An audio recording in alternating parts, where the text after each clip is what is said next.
Welcome back to another episode of Daily Fortnite, your daily podcast about Fortnite.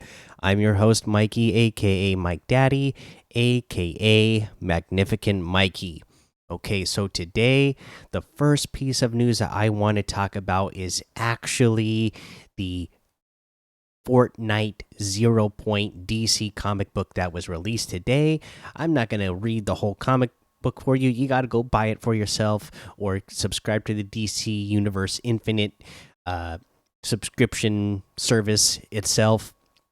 I will show you one of my favorite panels from the comic on the screen here, but I'll give you a little recap of what happened in the story, what we see in issue number 1 here. So, in Fortnite Zero Point, issue number 1, we start out, we see that Batman is talking to Gordon, and Batman has noticed that there's some sort of rift in the sky, some sort of crack, and he's been studying it, but he doesn't know what's going on with it. Gordon's telling him, hey, a bunch of people, of course, are running away, but there are some people that are running towards it. Batman ends up, he's the greatest detective in the world. And so he knows, the people running towards it must want something from it. And of course, who does he run into on the way to the rift? He sees Harley Quinn. And Harley Quinn and him have a little battle, and Harley goes into the rift, and then Batman is taking some readings, and he knows, okay, whatever is here, there's some sort of energy that's super powerful, and he ends up getting hit from behind. We don't know by who. We never see who pushes him in, but he gets hit from behind. He's pushed into the rift, and he tries shooting his way with his grappler out. Doesn't work, so he gets sucked in. When he gets sucked in, he's in the Fortnite world. There's a couple of things he knows when he gets there. He knows that he doesn't know the area. He sees that there's a storm and that it's dangerous, but basically, he finds out, okay, he ends up fighting Ruckus, I believe. I might be wrong on that. Anyways, he's fighting another character, and he can't talk. So he knows that he can't talk. He can't remember who he is, and that's what he knows. He knows that he doesn't know where he is, that he can't talk, and he doesn't know who he is. And then I guess the other thing that he does know is that he knows his training. He knows that he can fight. And he's battling with a bunch of the Fortnite characters that start showing up.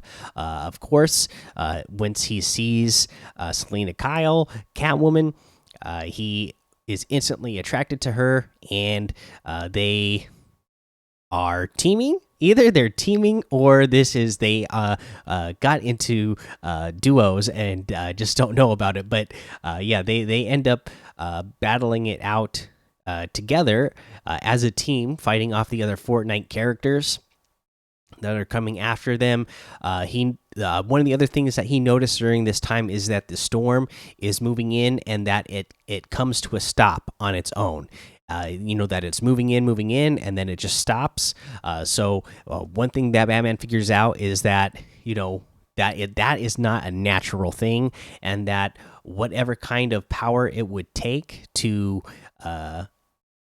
control a storm like that would be a very significant power. So we know that there is somebody behind the storm and controlling the storm, and whoever they are a very powerful force. Let's see here. So him and Catwoman keep fighting it out all the way to the end when the storm closes in on them, and that is where the comic ends. We see that the storm is closing in, and we will just have to wait to see what happens in the next one. It seems like Batman and Catwoman started to recognize each other a little bit at the end. They knew that they had some sort of connection, but Batman couldn't quite figure it out before the storm closed completely. So we'll have to pick it up in issue number 2 in 2 weeks from now and find out what what else they can figure it out in the next cycle, in the next round. So I'm really liking what we've got out of this comic so far. Again, you should go get it and look at the art in here is great. You know, this is not like when I was a kid. You know, you used to get like comics in like cereal boxes, or you might get like a comic book with a toy or something, like a real cheap one, right? And it wouldn't be very great. But this, so and you might, so you know you have like some assumptions going back to my childhood, is that when you're getting some sort of little tie-in like this, that you're not getting a good quality comic. But this is actually a very good quality comic. You know, it's like 24 pages. It's great quality art. It's all the good stuff you're gonna want. You're gonna really appreciate this. You're gonna like having this piece of art and this comic in your collection. All right, so there you go. There's the first issue. Let's get into some actual game news. So today, you know, we didn't get a major update, but we got a little update where we had a new item added to the game. We got the Grappler bow added into Fortnite. Okay, so an elegant form of travel, perfect for a primal age. Find Laura Croft to get this exotic weapon. So to find Laura Croft, she's in Stealthy Stronghold. So that's what I'll tell you now. So we know that the Grappler bow is in the game. That's added. I'm going to save talking about it more until we get to the tips section of the episode today, so I can give you tips on using this item. Okay, so there's that. We know that is in the game. We'll get some more information on it later. We also now know that the Laura and Alloy LTM has been rescheduled, and the Laura and LTM, let's see here. Where did it go? I know they said in here it's going to be okay. So the Team Up Alloy and Laura LTM will run from Friday, April 23rd at 9 a.m. Eastern to Sunday, April 25th at 9 a.m. Eastern. We'll let players know if anything changes. So as of right now, it is looking like on Friday, this coming Friday, at 9 a.m. Eastern, the Team Up Alloy and Laura LTM will go live, and we'll get a chance to play that finally. Oh, you know, the other thing I forgot to mention about the comic. So they said this: we're aware of an issue where DCUI members may have gotten an error that their code for Rebirth Harley Quinn was already used. New emails from DC with codes are being sent out to affected players, which can be redeemed at fortnite.com/redeem. So if you are a DC Infinite Universe subscriber like me, you might have been given an email today that should have given you the code to redeem your Rebirth Harley Quinn skin.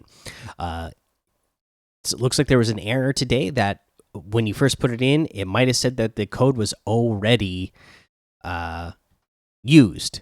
Of course, that wasn't the case. So check your email again. You should have gotten a new email if this was something that happened to you, and you'll get the new code and you'll be able to redeem it now. So make sure you go check that out, because of course you bought the comic, so of course you want the skin, or you paid for the subscription so that you can get all the comics, and you want to get the free skin, or the skin that's included with your subscription.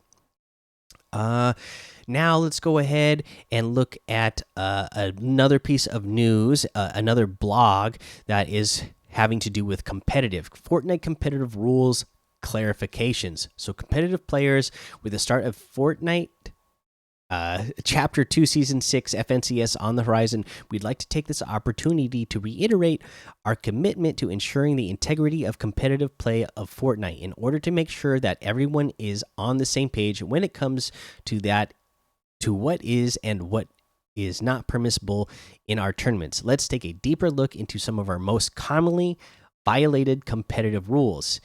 Intentional disconnect. We established this rule to prevent teams from leaving a match as a defense against an opponent's use of the shakedown gameplay mechanic, which, if properly used, would allow that opponent to not to obtain that potential team information. Intentionally disconnecting from a match in an attempt to gain an unfair advantage goes against the spirit of Fortnite competition. Accordingly, all players must be sure not to disconnect from the game while in a knocked down but not out state. Note that this does not apply to players who intentionally disconnect while not in a down but not out state. I kind of like that rule, except for the part where you can intentionally disconnect when in a down but not out state. I think that should be something where it's a case by case basis, because this is something I've seen in competitive gaming forever, and I can't stand it when players use this in a case where they'll enter into a match and then intentionally disconnect so that they are. One less person that somebody else could get a point across. You know, this would be a a strategy that somebody would use if they already had a good lead on points and just didn't want somebody else to gain points by eliminating them. They would intentionally disconnect. Doesn't really look like they're taking that into account here, but hopefully somebody will make them realize that and kind of realize that that's not really in the competitive spirit either. So illegal restart. In December, we amended our rules to specify that players can only have one entry using one Epic account into a tournament for a given session. This means that once you start a tournament as part of a team, you are locked with that team for the entire tournament session. We established this rule to prevent players from restarting a tournament with a separate account or with a new team after a poor start. Please note, any attempt by a player to restart a tournament with a different team will trigger an automatic disqualification from that tournament. Players may also be subject to escalating penalties for any additional illegal restart. With that in mind, be careful not to switch parties or teammates when competing in a tournament. Region locking. Fortnite assigns each player to a regional server based on the response time between a player's hardware and the Fortnite servers. Most players will play in tournaments based on their auto-assigned region for the best gaming experience. However, there are some players who are interested in playing some additional matches in a tournament and so choose to switch regions and get a few more games in, even if it means a slower server response time. Some of our tournaments are restricted to only one regional entry via a region lock, while other tournaments are open for full cross regional participation. To make it easier to determine when a tournament has a region lock restriction, we've added the following bolded language to the existing rule 3.7.4 for all such tournaments.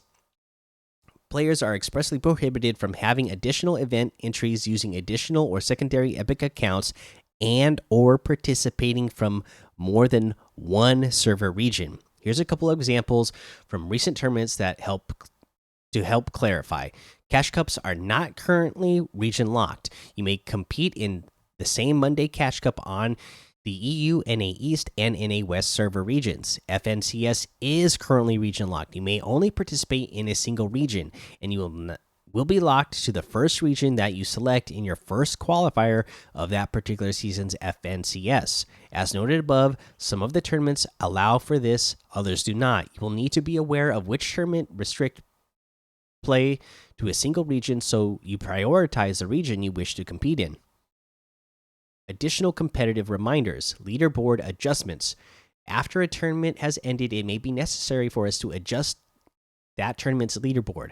While there are many reasons for making a leaderboard adjustment, it is usually due to players or teams being DQ'd and removed from the leaderboard and breaking tournament rules.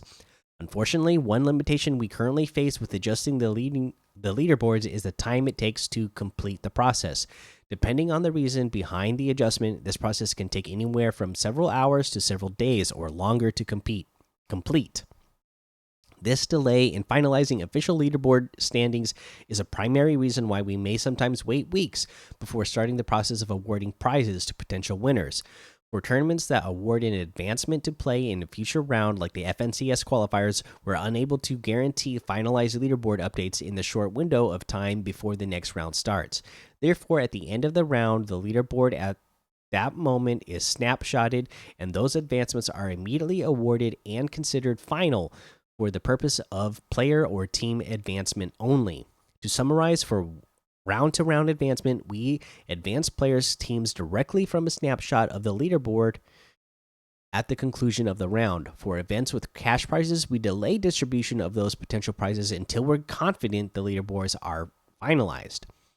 Competitive warning ban Implications: players should always strive to stay within our rules, but they should also understand the consequences of falling out of line with those rules. Depending on the nature of the infraction, disciplinary actions can include, but not be limited to, a public warning, loss of session points, loss of prizes, or a DQ from a current or future tournament. Repeated or excessive rules infractions may result in increasing disciplinary action up to and including permanent disqualification from all future competitive play of Fortnite. Importantly, if a player on a team receives a DQ for a tournament due to a rules infraction, all players on that team will also receive a DQ for that tournament. So be sure to choose your teammates wisely and hold each other accountable. Disciplinary action can also be imposed for certain player behavior outside of the game, including but not limited to harassment, toxic behavior, or promoting oneself as a banned or cheating player. In all instances, the nature and extent of the disciplinary action taken by Epic pursuant to our competitive rules will be in the sole and absolute discretion of Epic. Key Remappers. To be clear, key remappers are permitted within Fortnite. Players rely on these tools and certain hardware that apply the same effect in order to play the game. The spirit of our rules allow for players to reconfigure keybinds in a way that wouldn't be possible inside the game, including double movement on keyboards. Using these tools to automate multiple actions, mapping a single button to place multiple building structures, however, is not permitted. Wagering. As a reminder, our competitive rules, along with Epic Games' community rules, prohibit any promotion of or engagement in betting, wagering, or gambling associated with Epic Games products. Betting, wagering, or gambling on any Fortnite match or game may result in one or more of the disciplinary actions discussed above, including but not limited to official warnings or an account ban. This hopefully provides additional clarity surrounding our competitive rules and, in particular, permissible behavior in our tournaments. Thank you for competing in Fortnite and helping to make Fortnite fun, fair, and safe for all players. That is the end of the blog. Very detailed there and some good explanations. So hopefully, if there was anything that you were confused on before, you now have the answers to those and are no longer confused on any of the rules that are going on and the decisions that are being made in the Fortnite competitive. All right, let's go ahead and take a look at what's in the LTMs: Arsenal Solo, Sniper Shootout Duos, Zone Wars Trio 1.0, the whole FFA, and Team Rumble. Let's see here. Let's do a challenge tip for our next one. We got up here is to modify vehicles with off-road tires. You need to do it 3 times. You can go to any of the gas stations, and the gas stations will have the modded tires that you can pick up and throw on vehicles. For me, one that you can do along with this is drive from Sweaty Sands to Colossal Crops without leaving the vehicle. Okay, so there is a gas station on the west end. Of Sweaty Sands. You can grab tires from there, and then there's plenty of vehicles, on the street or in the parking lot by the gas station, or in the middle, or all the way on the east end of Sweaty Sands. Now, I tested this out. You do need not even quite half a tank, but a little bit more than a quarter of a tank to get from Sweaty Sands to Colossal Crops if you just cut straight across. Okay, and that is just going off-road. And going off-road is a lot easier if you have the modded wheels on. So, if you go to Sweaty Sands and go to the gas station, get the modded wheels there, throw the modded wheels on the vehicle, and if it's not immediately at the gas station already, just drive yourself over to the gas station and make sure that you at least have a little bit more than a quarter of a tank. But if you ended up, there's a lot of players there and you keep getting eliminated, and you're just like, okay, I need to land on a vehicle as soon as possible at the beginning of the match and just get out of there without having to fight anyone, then I would land at the east end and just get in a car. And if it has anything over a quarter a tank, you should have no problem getting to colossal crops by just driving straight across and going off road. Driving through off road, going through the river, driving by risky reels, going around it, and then driving into colossal crops with just a little bit over a quarter tank. But yeah, that's how you do both of those challenges. Let's see here. Let's go ahead and move on to the item shop and see what's in the item shop today. Let's see here. We have the cyber infiltration pack and the infiltration tools pack still in here. That Best Assassin Challenge pack is still here as well. Don't forget about that. The Horizon Zero Dawn bundle is here. Of course, I did finally pick that up. We have the Dark Heart outfit with the Heartless Wings back bling for 1,500. I love this one. The Faucet outfit with the Geode back bling for 1,200. The Sweaty emote for 200. The Work It emote for 500. The Ground Pound emote for 200. The Khmer emote for 200. We have the Peekaboo outfit with the Battle Balloon backbling for 1,500. The Night Night outfit with the Balloon Llama backbling for 1,500. The Pick Squeak harvesting tool for 1,500. The Rex outfit with the Scaly backbling for 2,000. The Dino Wrap for 300. The Triceratops outfit with the Hatchling backbling for 2,000. The Triassic Wrap for 300. We have the Doggo outfit with the Chow Down backbling for 1,500. I love this guy. The Doggy Bag backbling for 200. The Chew Toy harvesting tool for 500. The Rough Wrap for 300. The Scarlet Commander outfit for 800. The Crimson Elite outfit for 800. And that looks like everything today. So you can get any and all of these items using code MikeDaddy, MMMIKEDADDY in the item shop, and some of the proceeds will go to help support the show. Okay, so for our tip of the day, like I said, I'm going to give you some tips for this grappler bow. Again, you need to go to Stealthy Stronghold and find Laura Croft to get this item. It costs 500 gold, so you need to really make sure that you are stacking up your gold every match as much as you can, so that way you can afford this item, because this item is worth the 500 gold. Okay, there's so many great things about it. First of all, it's not like the grappler that we had before. This grappler bow negates fall damage, which is absolutely ridiculous. You're going to get such great movement out of this. And if you're falling and you just shoot and use the grappler bow, you even just shoot it at the ground and pull yourself to the ground, it's going to negate the fall damage. Not like that before with the grappler. If you were falling and then you shot at the ground and pulled yourself straight down, you would fall and you would be eliminated. Let's hear the other great thing about the grappler bow. Okay, you can easily retake height with this. You just shoot at the top of the build that you're trying to take over. So if a player is above you, shoot, and they're standing, on a ramp and a wall, you just shoot at the top of that wall, and you will end up over the top of them. A great thing that you can do is shoot that. Switch to your pump while you're flying through the air, and as you fly by them, boom, hit them with that pump. Same thing if they're running out in the open, you can shoot your grappler bow right next to them, and as you're flying through the air towards them, get your pump out and get ready to blast them once you get close enough. And a lot of times opponents don't even really know, because arrows are a little bit more quiet than all of the rest of the ammo, right? And a lot of times it's harder to tell exactly what direction the arrow came from for a lot of people. So if you just get it close enough to them to where you're gonna when you're flying through the air, you're gonna land on them, they're not even gonna be expecting it. Let's see here. What's another thing?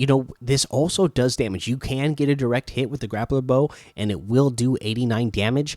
So you're getting the extra bonus of boom. You just hit him with the 89 damage. You're going to be flying towards him. It still pulls you to the player, and it's going to pull you directly to that player. So again, as you're being pulled directly to that player, as you're flying through the air, pull out your shotgun, and as soon as you land on them, blast them with that shotgun shot, and you're going to get a lot of eliminations that way. All right, guys, that's the episode for today. Make sure you go and join the daily Fortnite Discord and hang out with us. Follow me over on Twitch, Twitter, and YouTube. It's Mike Daddy on all of those. Head over to Apple Podcasts, leave a 5-star rating and a written review for a shout out on the show. Make sure you subscribe so you don't miss an episode. And until next time, have fun, be safe, and don't get lost in the storm.